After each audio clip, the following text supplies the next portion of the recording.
Bueno, pues ya están por aquí. Jorge Meléndez. Jorge, buenas tardes. Hola, Julio, buenas tardes a ti, a Marta Olivia y a la audiencia. Gracias. Marta Olivia, buenas tardes. ¿Qué tal, Julio? Muy buenas tardes. Buenas tardes, Jorge. Un gusto coincidir. Déjenme, antes de entrar en materia, compartir este mensaje que nos envía Ernesto García. Dice, la serie Dope Sick con Michael Keaton y Peter Sarsgaard en Star o en Hulu muestra una vívida recolección del asunto de Purdue y Oxycontin. Muy ilustrativa, Julio. Pues sí, es parte de lo que... Hay Sí, otra serie en Netflix que me olvida ahora el nombre, pero ustedes la pueden buscar. Y termina como señala Claudia Villegas, el señor que maneja los negocios enriquecido al hartazgo, los muertos tapados y el producto retirado temporalmente una vez, luego vuelve, luego otra vez, y luego vuelve. Y hay una convivencia entre las autoridades farmacéuticas, los gobernantes, con los laboratorios para hacer tropelía y media, y a ellos no se les castiga, sino se les protege. Sí, sí, así es, Jorge. Marta Olivia, pues vamos entrando en materia. 2 de octubre, hoy. Bueno, ya está por aquí don Salvador Frausto, a quien saludamos con el gusto de siempre. Salvador, buenas tardes. Hola, Julio, Marta Olivia, Jorge, un gusto arrancar la semana con ustedes. Abrazos. Igual, Salvador. Marta Olivia, 2 de octubre. 2 de octubre no se olvida, sigue pues las manifestaciones, las protestas para recordar en esta fecha lo sucedido en 1968. ¿Qué opinas no solo de la persistencia del recuerdo y de la denuncia y de la protesta, sino también qué elementos hoy debemos retomar para continuar en la lucha contra autoritarismos e impunidades, Marta Olivia? Sí, Julio, recupero las palabras de Félix Hernández Gamundi, líder estudiantil de la época, quien dijo en 2018 que el 2 de octubre se había convertido en un referente ideológico y moral. Y bueno, este referente pues dio pie a una serie de transformación política y a un referente muy importante que llegaría, yo lo llevo hasta la candidatura de Cuauhtémoc Cárdenas en 1988, hasta la victoria de Andrés Manuel López Obrador, pasando por la búsqueda de los 43 estudiantes en Ayotzinapa. El gobierno de México, recordemos que en 2019 reconoció que la matanza de estudiantes es una radiografía del estado de injusticia, malestar social y del régimen autoritario y restrictivo que impulsaron este crecimiento del movimiento estudiantil y su resonancia en México. Es muy importante recordar y decir esa palabra de 2 de octubre no se olvida, como el inicio de un movimiento que marcó la pauta en la lucha social, y este recordatorio es aún más importante para las nuevas generaciones, los estudiantes de preparatoria, de universidad, que tal vez no tengan idea, pero pues yo les pido googleen, busquen, pregunten qué significa ese 2 de octubre no se olvida, porque, y bueno, ahora con todas las series y con toda la información que hay en las redes sociales, pues es recuperar esa parte, ¿no? También recuerdo que hay en Netflix una serie del 2 de octubre que pues con algunas variedades, algunas carencias, pero sí que aunque sea a través de series que se enteren de lo que significa este movimiento. Bien, Marta Olivia, gracias. Salvador Frausto, el 2 de octubre fue el principio de la caída, el desmoronamiento del régimen autoritario que se encontraba en aquellos momentos en su máxima expresión. Te lo pregunto, Salvador, porque no sé qué tanto la semilla de los cambios democráticos que se han podido ir alcanzando fatigosamente, pero lo que se ha alcanzado hasta hoy, no sé si provienen de la semilla del 2 de octubre del 68 por un lado, y por otro incluso también de la insatisfacción de jóvenes que después de haber cerrado el camino pacífico y electoral el 2 de octubre optaron por otras formas de lucha. ¿Qué opinas, Salvador? Sí, sin duda, Julio, me parece que el 68 es un referente de la lucha contra los autoritarismos y los abusos de poder, que deben ser recordados y sirven este tipo de eventos y que siga viva esa marcha cada año, a veces con más, a veces con menos participación, pero sirve porque lo vemos en la sociedad, preguntan los hijos, las personas más jóvenes. En mi caso, yo soy, digamos, hijo de la generación del 68. Mi padre acaba de terminar sus estudios universitarios o politécnicos, porque estuvo él en el Politécnico, justamente por aquellos años, y vivió en Tlatelolco. Le tocó estar encerrado en alguno de las tiendas, una tienda de productos de piel, que se rompieron los vidrios, etcétera, y le tocó refugiarse con otro grupo de muchachos. Pues yo siempre pregunté desde niño, y luego estudiamos el caso ya mayor, y mis hijas preguntan sobre este caso, que es una referencia contra el autoritarismo y contra los abusos de poder. Me parece que en este momento es una reflexión interesante por el caso Ayotzinapa, que si bien no soy tan pesimista como algunos otros colegas sobre los avances de la investigación, me parece que haber derrumbado el tema de que solo fueron policías municipales y algunas autoridades estatales las involucradas en el caso Ayotzinapa, este último informe pues da luz de la amplia participación de Policía Federal, de militares, por lo menos entre 6 y 20 militares involucrados de distinta manera en la desaparición de los muchachos de Ayotzinapa, que se tumbó la mentira de la incineración masiva en el basurero de Cocula. Y aún así, pues tiene deficiencias la investigación, sobre todo porque topa justamente con el tema del ejército, y esta discusión de si son 5, 6 o 20 los militares involucrados, pues nos echa luz lo que pasó con el 68, que no se pudo conocer a cabalidad la verdad histórica de aquella época, los hechos reales. Ayotzinapa, estamos aún ante una oportunidad de resolver un crimen que involucra un abuso de autoridad tremendo y que tiene los resabios de ese autoritarismo que combatió la generación del 68 y que las generaciones recientes combatieron o combatimos o alzamos la voz en el caso de esta desaparición de los 43 normalistas. Entonces, me parece que es muy importante mantener vivo este tipo de conmemoraciones. Gracias.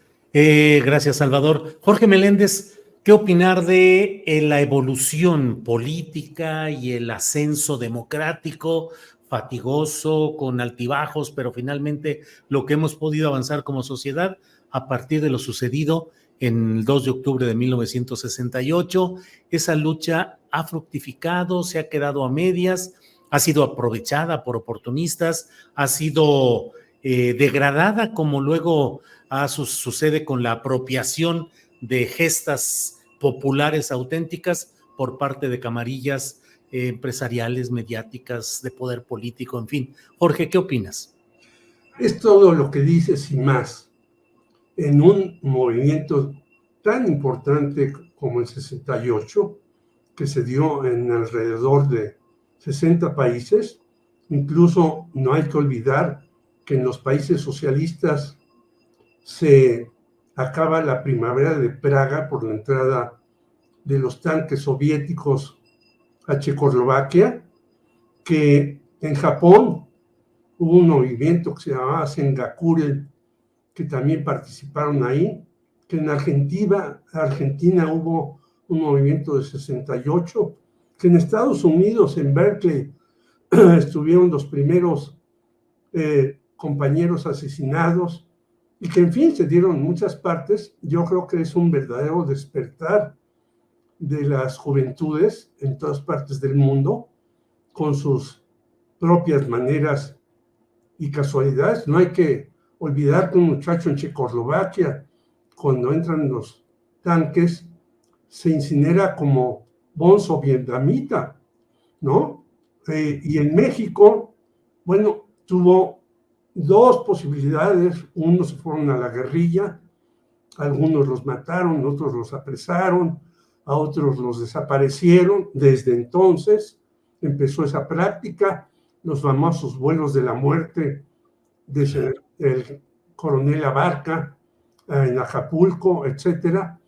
Entonces, yo creo que sí se da un despertar de los muchachos, de las personas que estaban metidas y que parecía que no pasaba nada en este país. Y bueno, las famosas marchas del silencio tan importante, y en el Poli, la resistencia de los politécnicos, porque a veces se ha puesto la mirada solamente en las universidades. No, el Poli fue un bastión que no cedía ni ante las agresiones de granaderos, del ejército y demás en el casco, y los compañeros politécnicos fueron muy importantes. Por eso Raúl Álvarez Garín tiene un peso importantísimo, y en la universidad hay varios compañeros destacados.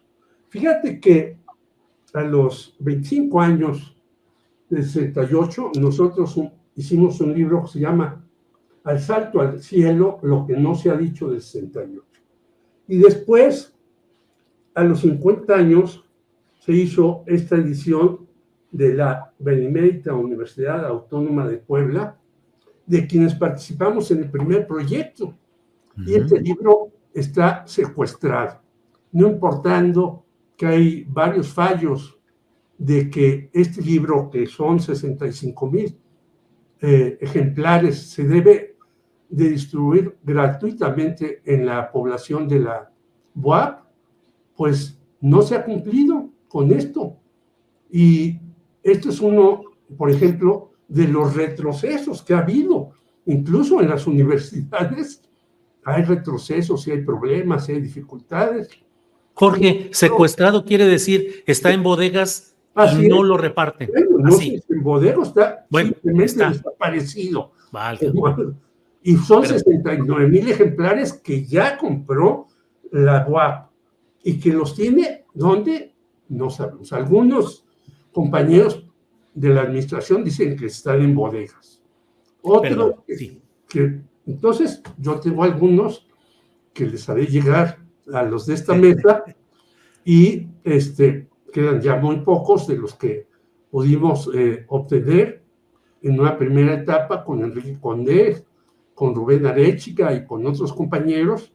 Y entonces nosotros decimos, por Dios, una universidad que haga eso, que reparte los libros a su comunidad, que es la obligación mediante un contrato, ¿no? Claro. Nosotros no cobramos por hacer este libro, sino lo que queríamos era que se repartiera entre los estudiantes, que se discutiera, que se analizara.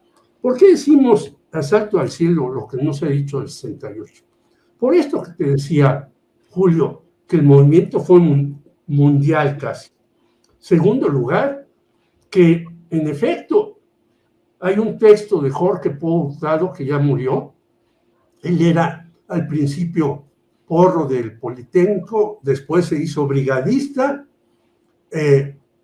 empezaron a copiar armas un grupo pequeño de ellos, y el 2 de octubre dispararon, pero no es que haya sido una orden de CNH ni de nadie, ellos lo hicieron, y entonces llevamos su testimonio para que se vea que, bueno, los muchachos estaban desesperados y también obtenían armas de cualquier manera.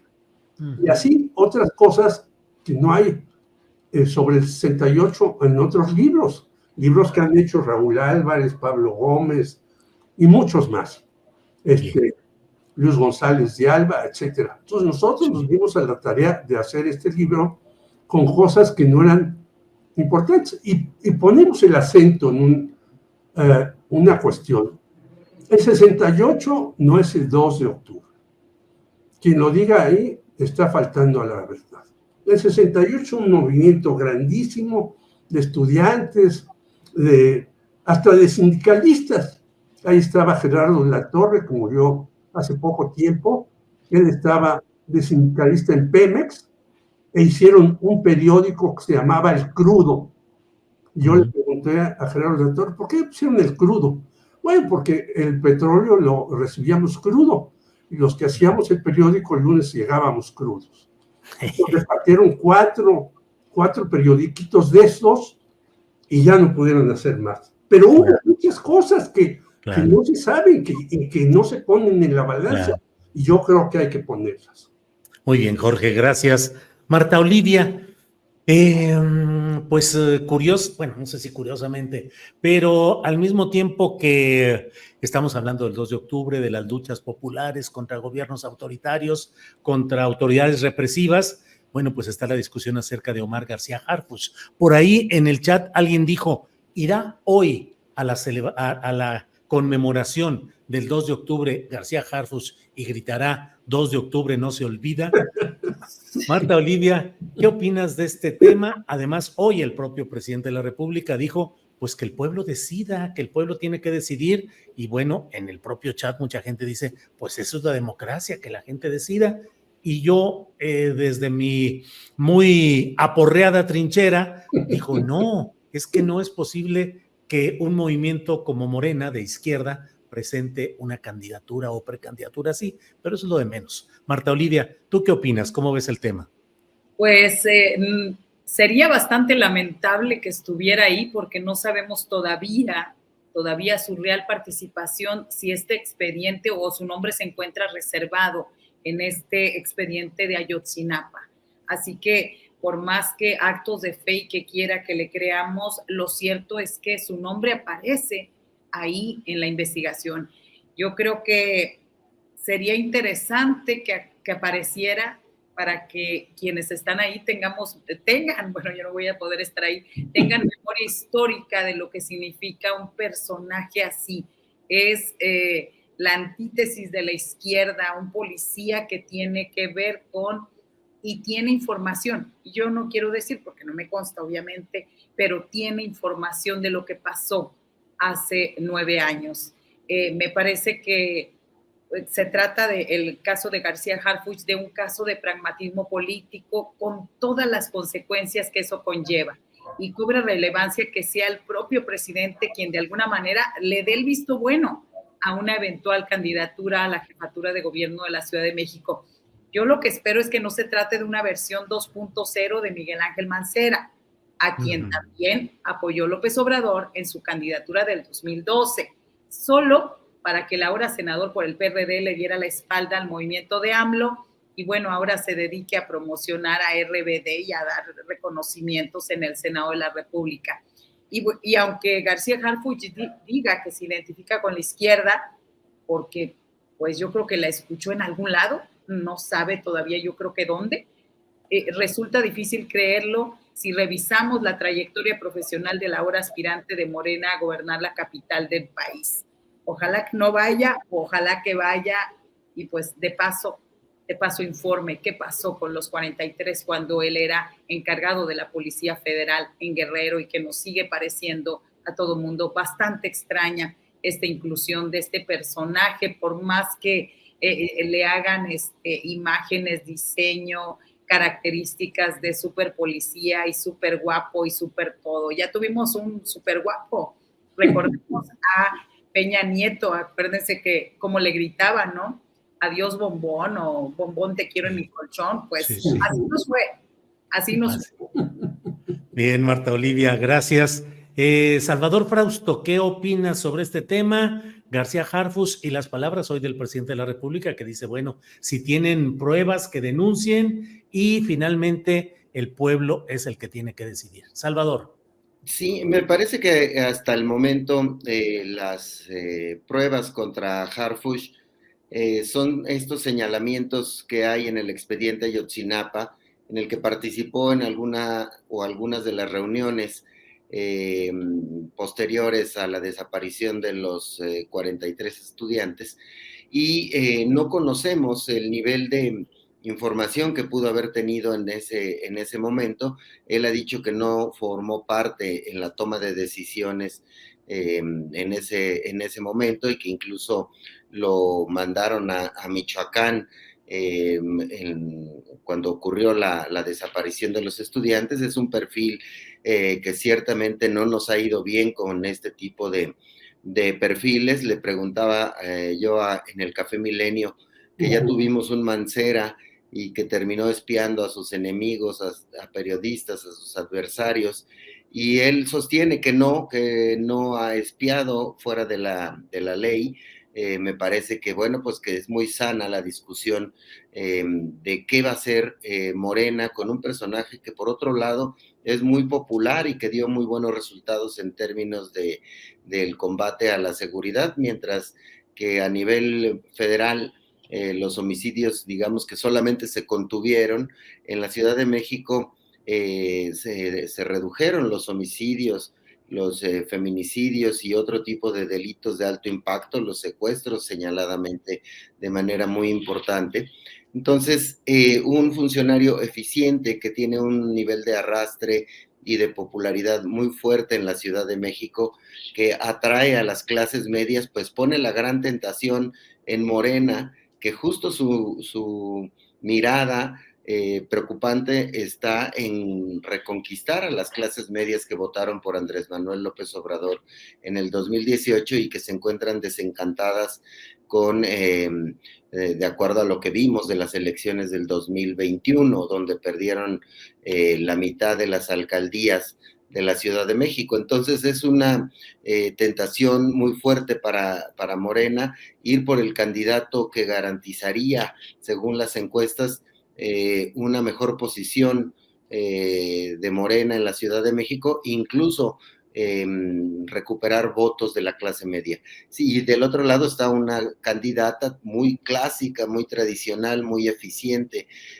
también como alcaldesa, Clara Brugada, quien pues ha ofrecido muchos resultados interesantes y cambios importantes en Iztapalapa, y cuenta con el apoyo del ala dura de Morena. Sin embargo, se ve complicado que penetre en alcaldías como Benito Juárez, Miguel Hidalgo, Álvaro Obregón, algunas otras, donde el voto va a estar más competido con la oposición. Entonces la discusión, me parece que el presidente la pone en el lugar correcto. La gente tendrá que decidir. Lo más probable es que sea una encuesta y ya veremos si la presión del ala dura de Morena hacia que se baje antes de que se levante la encuesta sería la única alternativa, me parece, de que Harfuch no sea el candidato, porque es complicado ver a Clara ganándole en una encuesta a población abierta. Bien, gracias, Salvador. Jorge Meléndez, ¿qué opinas de este tema? La candidatura de García Harfuch en la Ciudad de México, se está exagerando el punto al pretender poner en duda su viabilidad por los asuntos del antes y el después de Ayotzinapa. Es decir, lo hemos comentado abundantemente aquí, no hay ningún testimonio, no hay ninguna acusación de que él hubiera estado en los momentos precisos de la noche de Iguala, pero fue durante 20 meses el jefe policíaco federal en Guerrero y luego continuó con su carrera política hasta suplir a Tomás Cerón de Lucio como director de la unidad de la Agencia de Investigación Criminal. Jorge, ¿cómo ves este tema? Mira, yo creo que lo que hace el señor Omar García Harfuch, es decir, yo no estuve en ese momento. Yo tampoco estuve en 68 en ese momento, llegué tarde, afortunadamente para mí, pero yo participé durante todo el movimiento y después iba a visitar a la cárcel al señor Pablo Gómez de la Unidad de Inteligencia Financiera, hasta que el partido, y además una persona de la presidencia, nos dijo a mí y a otro compañero, se tienen que ir, y entonces el partido me becó allá en Moscú, en la Patricio Lumumba. Partido Comunista. El Partido Comunista Mexicano. Pero que yo no he estado en Tlatelolco no quiere decir que yo no participé. Yo participé y luego, regresando de la Lumumba, me incorporé nuevamente. Entonces, uno es una persona que o estás en una trinchera o estás en otra. Y él está en una trinchera muy clara. un compañero por ahí hizo un artículo que llama Los Tres García.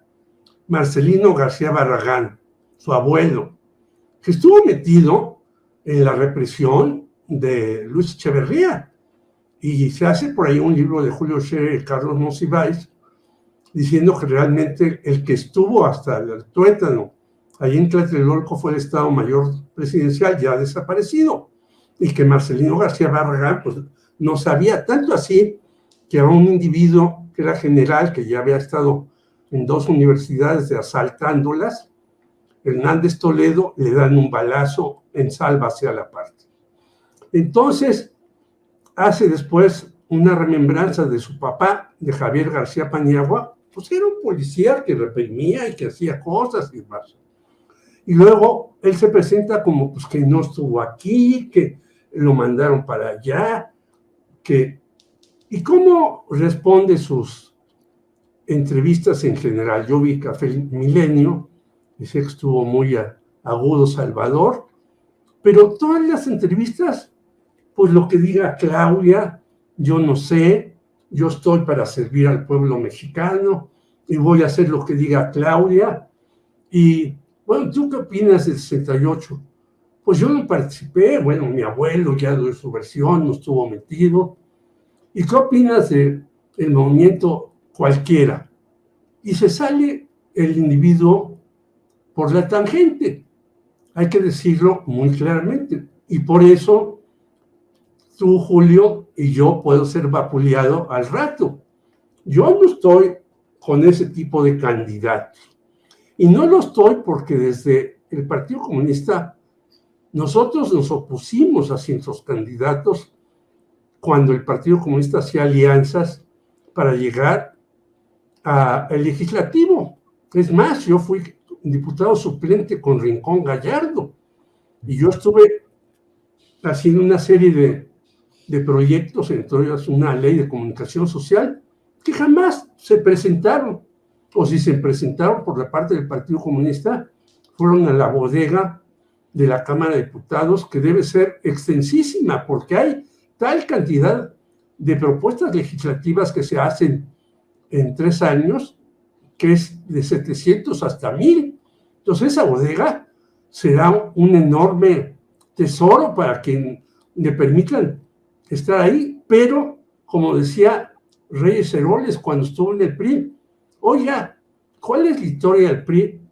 Aquí no tenemos ni historia, ni bodegas, ni nada. Así es la Cámara de Diputados, no tiene nada de lo que llegan a sus manos. Por lo tanto, a mí no me parece que por ganar la Ciudad de México, Morena deba de dar pues el aval a un personaje que ya no está mostrando qué pretende. Lo único que pretende es llegar ahí, que yo creo que sí tiene muchas posibilidades, porque los últimos estudios demoscópicos le dan a él 30, 40 y a Clara 18 y 20 cuando más. Es decir, que tiene una presencia y una importancia, la tiene, ni hablar. Yo no estoy de acuerdo con esa. Tú lo dijiste, Julio, bueno, ya le dio el aval, como quiera que sea, a Andrés Manuel. Ya Clara Sheinbaum dijo que va. Ya Mario Delgado dijo también, no, pues ahí está presente y hay que ir a las elecciones internas. Yo creo que será un error gravísimo. Yo lo compararía incluso con el caso del señor Mancera. Ese fue un error terrible, pero este sería catastrófico que alguien como Omar García Harfuch fuera nuestro jefe de gobierno en la Ciudad de México. Yo creo que Morena debe ser muy cauteloso sobre eso, y si no, que busque cómo los daños que haya sean menos graves para esta ciudad, que es un refugio para toda la izquierda y para toda la gente que tiene problemas en el país. Gracias, Jorge Meléndez. Antes de seguir con la primera, el siguiente planteamiento, déjenme comentar que efectivamente, como señala Jorge Meléndez, hay una videocharla cruzada de Paco Cruz, el gran periodista Paco Cruz, que se llama Los Tres García, el represor. el presidencial fallido y Omar Hamid, análisis de Paco Cruz. Es esta las sombras de García Harfuch, Ayotzinapa, García Luna y la Hermandad. Esa es una videocharla que hizo Paco Cruz el 16 de junio recién pasado, 16 de junio. Lleva 403,000 visualizaciones. Ay, Dios mío. Sí. Bueno, pues vamos a seguir adelante. Marta Olivia, pues hay muchos temas hoy en este día y operativo militar en Badiraguato el sábado. Muy extraño y todavía sin información que nos digan por qué se hizo, para qué se hizo, qué sucedió. Reportes periodísticos de que hubo movilización de tropas, de efectivos militares, de vehículos, helicópteros, pero no se supo nada. Y finalmente hoy han aparecido en Sinaloa una serie de mantas en las que supuestamente los chapitos dicen que queda prohibido terminantemente cualquier asunto de producción, venta, tráfico relacionado con el fentanilo. Y este jueves vienen a México pues una poderosa delegación de Estados Unidos encabezada por el secretario de Estado Blinken, viene también el fiscal general de Estados Unidos, Garland, y viene también el secretario de Seguridad, Mayorkas. Así es que, pues toda una poderosa delegación que viene a tratar el asunto del fentanilo. ¿Cómo vas viendo ese tema, Marta Olivia? Dos puntos ahí, Julio. Uno es que sigue resultando muy extraño que no tengamos información oficial sobre las imágenes que vimos el fin de semana. El funcionario que ha brindado la versión oficial más acercada o más nutrida es el secretario de Seguridad Pública de Sinaloa, Gerardo Mérida Sánchez, quien dijo que se trata de la llegada de 300 elementos del ejército mexicano para realizar trabajos de seguridad en la tierra. Y bueno, a veces nosotros creemos que todo el mundo sabe, pero bueno, Badiraguato, ¿por qué es importante? Pues porque es el lugar de donde nace el nacimiento del Chapo Guzmán, y también por el detalle que está a unos días de que Estados Unidos sancionara a 9 personas vinculadas con los Chapitos, es que la Sedena desplegó estas fuerzas militares en el llamado Triángulo Dorado. Así que lo que estamos requiriendo como medios es que nos digan en realidad qué es lo que está pasando, porque se vieron helicópteros, drones, aeronaves militares, todo sobre ese lugar en San José del Barranco hasta La Tuna, y no sabemos qué está pasando realmente. Hay una versión extraoficial que señala que estaría relacionado con los hechos del pasado 23, 25 de septiembre en la sierra, que dejó un saldo de una persona muerta y 2 heridos. Así que, pues, todos son especulaciones, Julio, no sabemos, y creo que en estos momentos el tema de la seguridad tiene que estar más claro y transparente que nunca. Bien, Marta Olivia. Salvador Frausto, sobre este tema que nos comentas, y efectivamente, como dice Marta Olivia, hubo esos muertos, heridos, se dice, en la Sierra de Badiraguato, y luego fueron llevados a una clínica del centro de Culiacán, donde fueron rematados los 2 heridos, con un grupo armado que entró a esa clínica, remató a 2, mató a un médico que no tenía ningún involucramiento y otro atacante herido. La clínica no había informado oportunamente a las autoridades de que había personas heridas de bala, y uno de los acusados, uno de los presuntos objetivos del ataque, murió cuando lo llevaban en una ambulancia y supuestamente le quiso quitar la pistola a un policía, se disparó la pistola y mató a ese personaje, entre comillas, que no sabemos exactamente el grado de mando o de involucramiento. En fin, muchos puntos por ahí oscuros o aún sin precisar. Salvador, ¿qué opinas? Sí, pues ya nos tiene acostumbrado el gobierno federal a dar estos golpes contra ciertos narcotraficantes previo a las reuniones con autoridades importantes de los Estados Unidos. Habrá que subrayar ese punto. Se generan normalmente extradiciones o golpes espectaculares contra el narcotráfico. En este caso sí llama la atención que que haya sido en la tierra, en la cuna del Chapo Guzmán, del Güero Palma, de muchos otros líderes del cártel de Sinaloa, y que estamos bajo una presión muy fuerte por parte de los Estados Unidos para no solo tener a Ovidio, sino quieren a los hermanos de Ovidio Guzmán y a los otros familiares. Ha habido operativos importantes contra uno de los hermanos de Joaquín El Chapo Guzmán en esa misma región del Triángulo Dorado.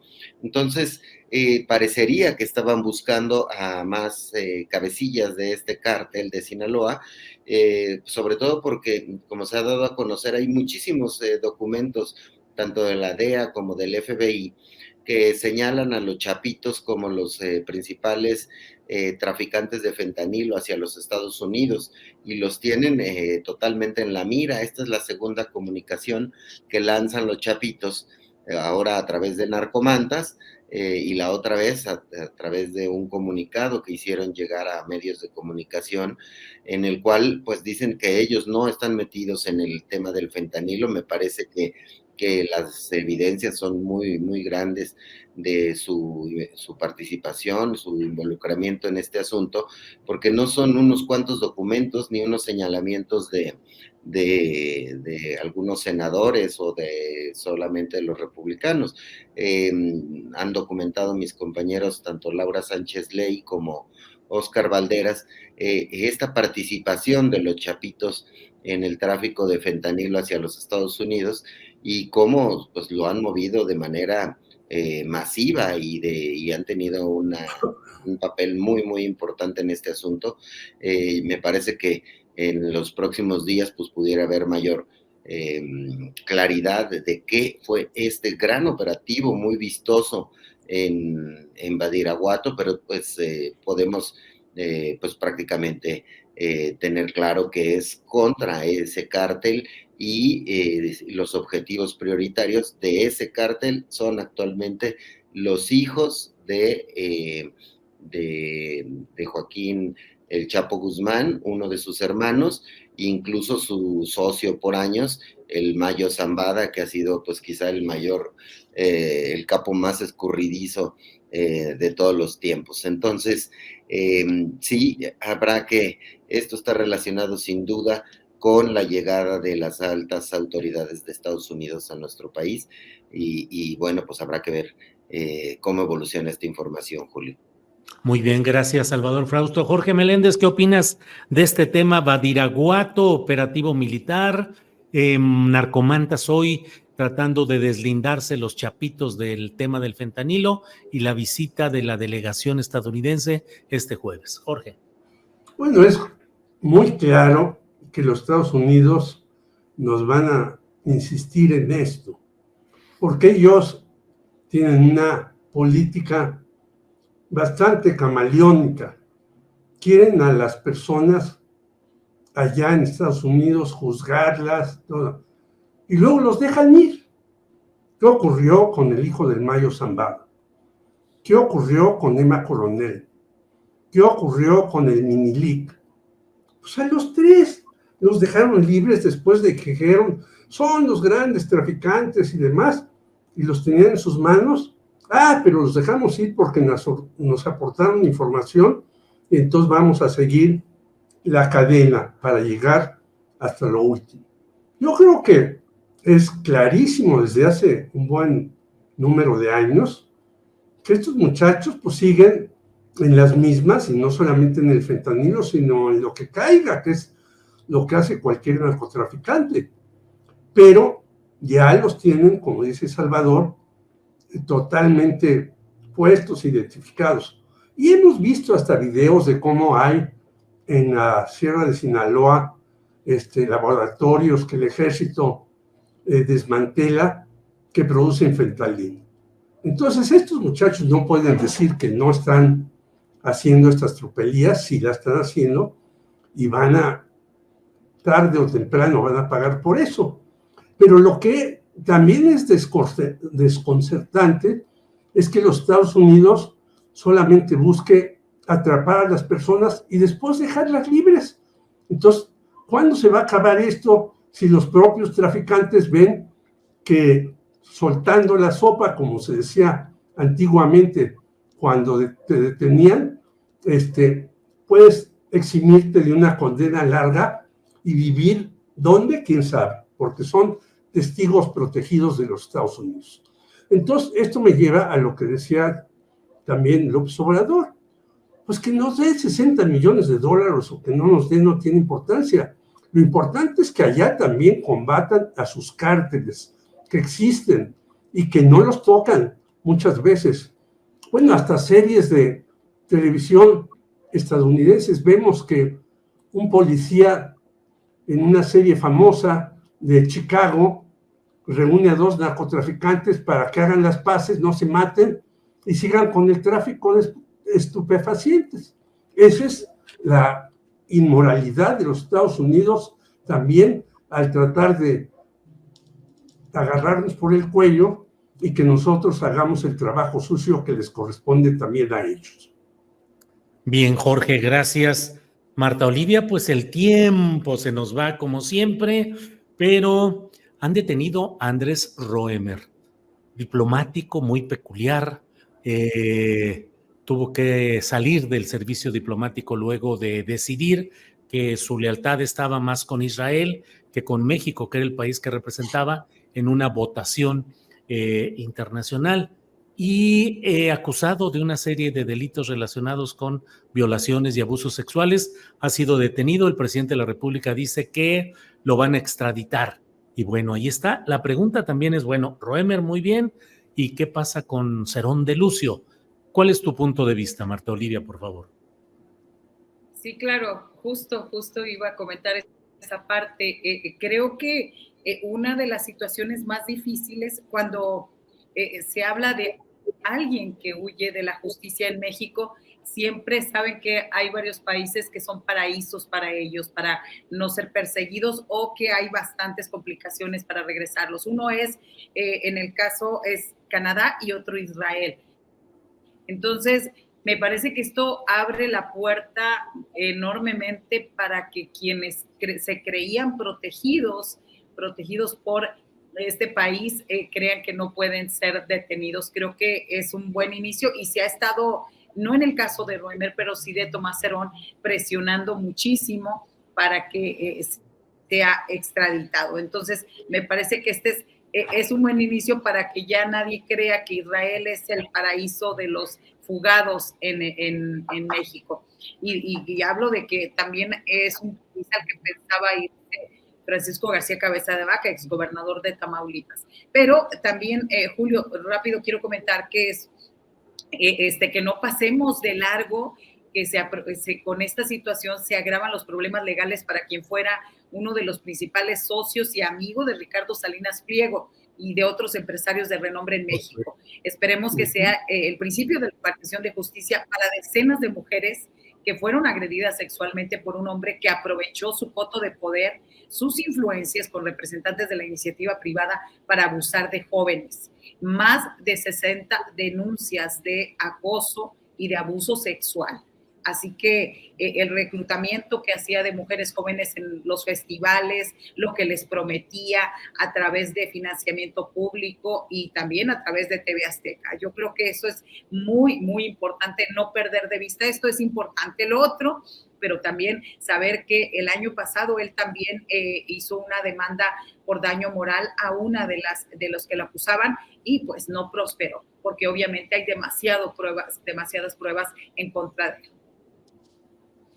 Bien, Marta Olivia, gracias. Sobre este tema, Salvador Frausto, ¿cómo ves la detención de Andrés Roemer? Lo que significa que Israel esté en la posibilidad, dice el presidente de la República, que lo que le han dicho es que sí lo van a extraditar.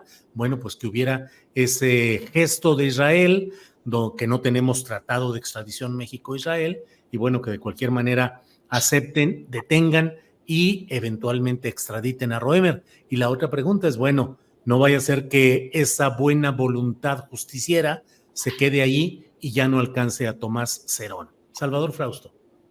Sí, bueno, coincido con Marta Olivia en el sentido de que abre la esperanza, la expectativa de que si se concreta la extradición de Andrés Roemer, se pueda ver ahí un camino legal y de acuerdo entre ambos países para que también Tomás Herón rinda cuentas en nuestro país por haber sido uno de las figuras centrales en la desaparición de los estudiantes de Ayotzinapa.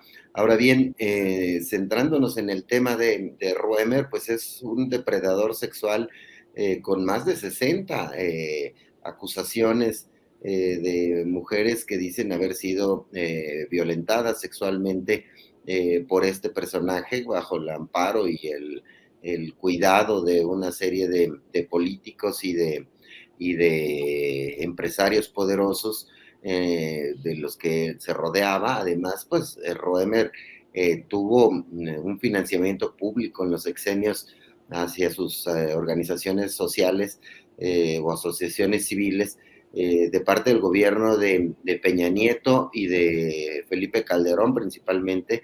En esos 2 sexenios se enriqueció brutalmente, no solo del gobierno federal, sino también de varios gobiernos estatales como el de Puebla, donde hacía su evento llamado La Ciudad de las Ideas, y por tanto recibía financiamiento público de varios estados, financiamiento privado de varias instituciones, empresas.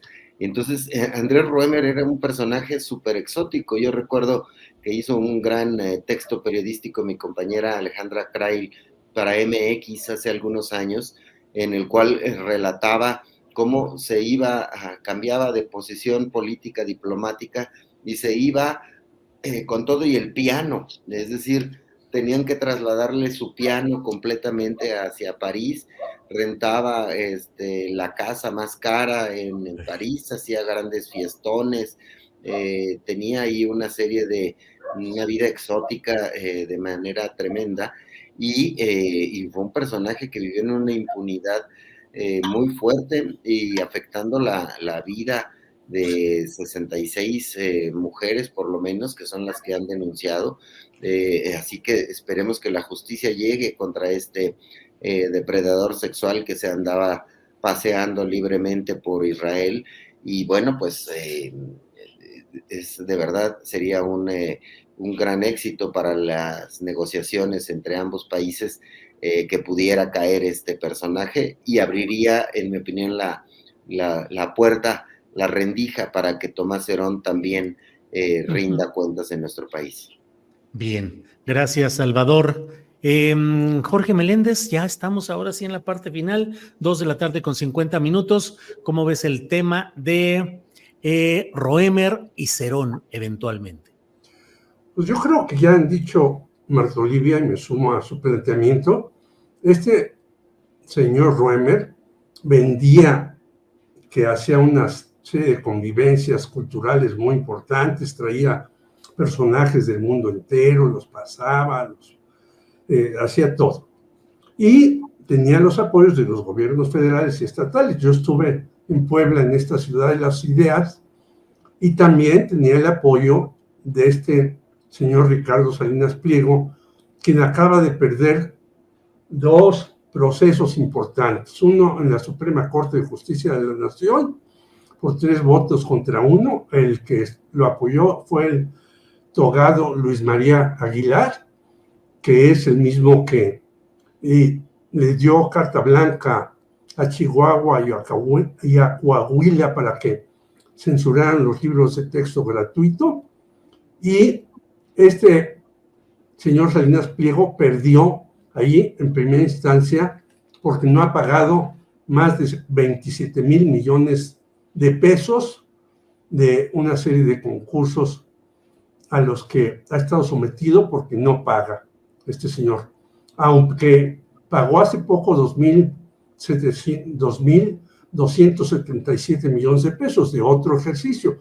Es decir, es el clásico millonario que no paga impuestos y se enriquece, y entonces utiliza ese dinero para fondear una serie de empresas aquí y en Estados Unidos, y en Estados Unidos ya también cayeron sus empresas de este señor Salinas, como está cayendo Televisa. Es decir, esto se produce porque el ciudadano abre más los ojos, porque la discusión es más intensa en medios como el tuyo, Julio, y en otros más, Y entonces empezamos a sacar los trapos sucios de estos personajes que durante muchos años, al amparo del poder, hicieron dinero, atacaron a las mujeres de todas maneras y creen que lo van a seguir haciendo. Pues ya no, Claro. y qué bueno que se les ponga un alto. Finalmente, yo creo que lo de Gerón de Lucio será más problemático. Este señor está más imbricado en empresas israelíes y pues obviamente ellas van a echar su resto para defenderlo. Jorge, gracias. Estamos ya en la parte del postrecito. Marta Olivia López, postrecito que en este programa puede ser dulce o amargo. Marta, adelante, por favor.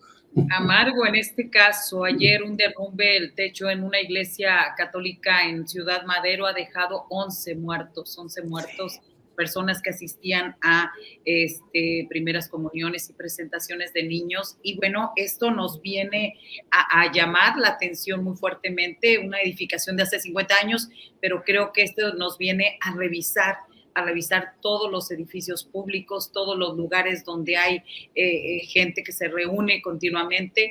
Hace 2 meses también hubo un derrumbe de un techo en un colegio en Ciudad Victoria. Y bueno, en general es importante revisar qué se está haciendo y cómo se está trabajando en protección civil en todo el país, no solamente, aprovechando este caso para revisar cómo andan ahí las estrategias y las revisiones y los moches.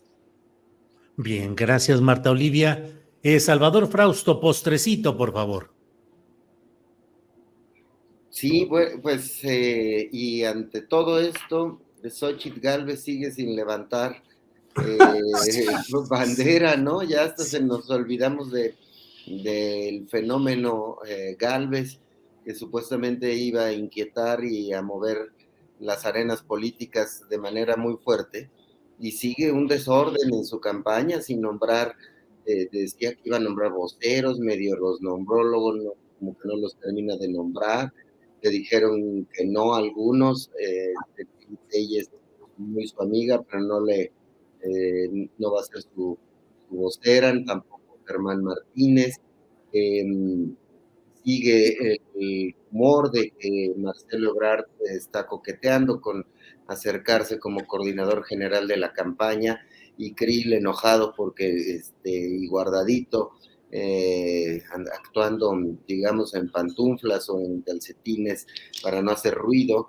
Es una campaña que no parece tener rumbo y no parece levantar ni orientarse hacia algún lugar, aunque creo que ya le bajó un poquito a los chistes, doña Xochitl, pues sigue pareciendo una campaña en punto muerto, ¿no? Entonces, está cediéndole mucho terreno mientras vemos la campaña de Claudia Sheinbaum con nombramientos territoriales, con planes de nombrar una casa de Morena en cada municipio, de tener presencia en cada colonia, de ir sumando a personajes polémicos en algunos casos de otros partidos, sumándolos a su campaña. Entonces, sí me parece que ahí en algún momento va a tener que haber una toma de control de la campaña, ya sea de la propia Xóchitl o de los líderes de los partidos, de los 3 partidos, o de Claudio X González, que es el padrino y quien impuso ahí a doña Xóchitl. Entonces, bueno, pues habrá que ver si levanta, si empieza a tener cierta organización esa campaña. Muy bien, gracias, Salvador Frausto. Jorge Meléndez, postrecito, por favor. Que las cosas están mal, lo dice que hasta un sector que antes anduvo con el alto vacío llamado Vicente Fox, que se iba a sumar a la campaña de Xóchitl, ya se alejó. Es Jorge Castañeda y sus cuates, los cuales se quejan que la partidocracia no les permite participar. Hay que ver algunos de los cuates de Jorge Castañeda que ya están plenamente desilusionados de la señora Xóchitl Gálvez. Este va a ser otro clavo en el ataúd de esta señora que con huevos o sin huevos, como lo dice ella, pues no alcanza a tener una presencia real. Y en sus actos que hace, bueno, sacan un acto hoy con unos del PRD y da vergüenza, son menos de 20.